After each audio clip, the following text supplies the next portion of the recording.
তো এরকম কোনোটাই মাধ্যমেই আপনার কিন্তু দোয়া কুনুতের যে হক এটা আদায় হচ্ছে না। এবং বেতের নামাজ এটা কিন্তু ওয়াজিব একটি নামাজ, এই নামাজকে আপনি ইচ্ছা করে ছেড়ে দিতে পারবেন না এবং ওয়াজিব সবসময় চাইলে আপনি তরক করতে পারবেন না। এই জন্য বেতর নামাজ গুরুত্বপূর্ণ।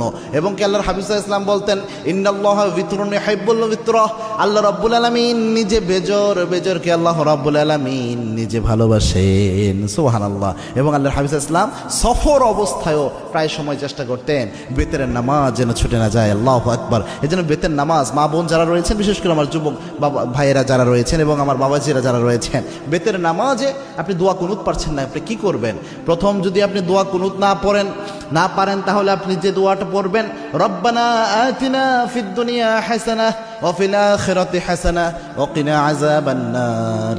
এই যে আয়াতের একটা অংশ, একটা দোয়া আল্লাহ রাব্বুল আলামিন দিয়েছেন, এই দোয়াটা আপনি প্রথম পড়ার চেষ্টা করবেন। বেতের যে সময়টা এই দোয়া